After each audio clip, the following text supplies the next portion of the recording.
Welcome to another Down the Rabbit Hole video. Having a bit of a lazy afternoon, so I thought let's have a nice relaxing Vectrex game, and just going to play Bedlam, one of the classics.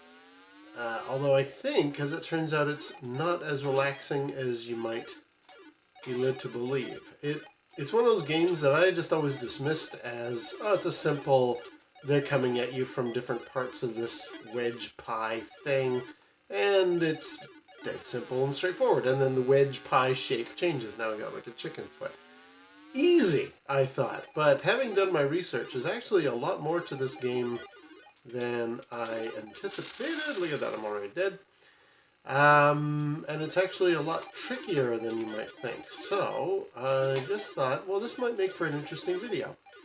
For example, I can speed up how I rotate. Like if I just turn left and right on the controller, I go at a certain speed, but if I hold one of the other buttons, like number 3, then I can, okay, not doing it right there, but I can go really fast, or if I let go of number 3, I'm back to the slower rotation. That's handy. Also, you might notice some guys, like these star-shaped guys, they come at a constant, but some guys sit there and just look at you, like that guy in the upper left. He won't move. He's like a Boo in Mario. He won't move unless I turn away from him, and then I can shoot him. So there's complexity. There's a lot to this game, and in fact, later on, the pieces of the pie, or whatever you want to call it, like this star-shaped thing, are actually going to make themselves smaller. Like they're going to start shrinking in as they get. I think as I lose or something, I will find myself in a situation where suddenly those edges of the star are closer and closer. Now you're probably also noticing that there's no overlay here, and that's because I don't like the overlay for this game. It seems like a strange thing to complain about, but I think the overlay, I'm dead. The overlay is like this star shape or whatever, and if you're not playing on a level like that, then I think it just looks dumb. So I've never been interested in getting the overlay for this game. Don't really care about it. Let's do another one. You can also play the higher levels at an earlier stage, and some of the higher levels are very, very cool. The pie shape, whatever you want to call that thing, rotates as you're playing, which makes it for even more confusing and complicated gameplay.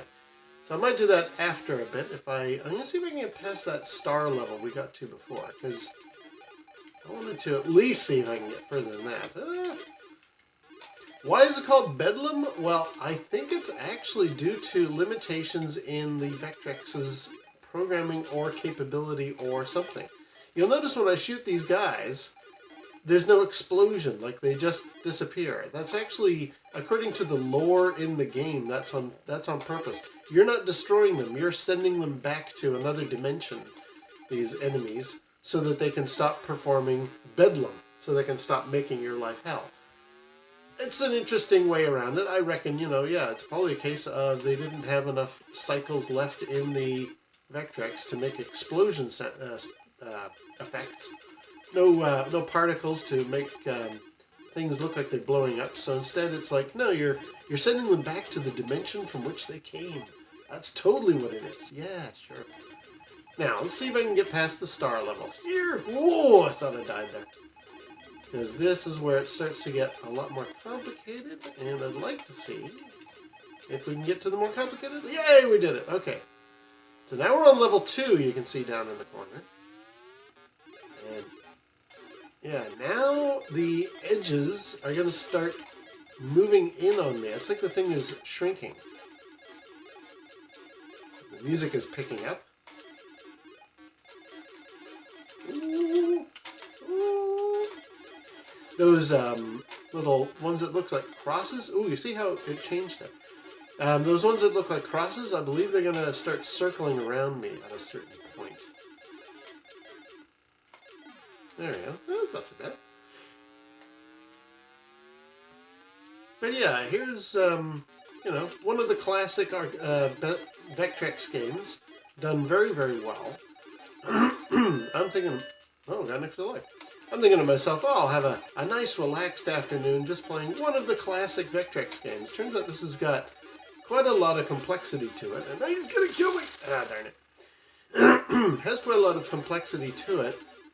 And has an interesting little bit of story, if you will. Like, there's reasons why things happen in this game. So, I was just thinking, I immediately dismissed this game for years as just, oh, you're shooting the things that come from the different wedges of the pie. How hard can that be? And it changes, so that's very, very cool. I don't think I'm going to make it past this level. Now, let's see. Yes. I got one more life? One more life. So Mr. X is going to circle me until that happens.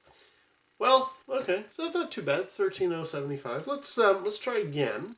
Let's try game number 3, because this is where it actually starts rotating, which is very, very cool. So this is basically just up higher in the game, but this really adds a new level of complexity to have the map actually rotating around you. It's weird how there are some games that I never play the higher variations. I only ever just play game number 1, assuming that's the game that is like the default. And it turns out, yeah, no, some of the other game variations are quite interesting and sometimes an even more enjoyable version of the game. I think I did one about Breakout, how on the Atari 2600 there is a version of Breakout where it's kind of like I think I described it in my videos, it's like you're playing a typewriter where as you clear rows, everything moves down like a sheet of paper in a typewriter. And I wouldn't necessarily have played those without thinking about it. Asteroids is another one. It has a much more challenging level in the higher variations. Surround. I keep bringing up Atari games because those are games that still have variations. And this Vectrex game, being a classic, it has variations to it that make it way more challenging. Wow, this is getting pretty crazy. He's coming in, he's down, dead.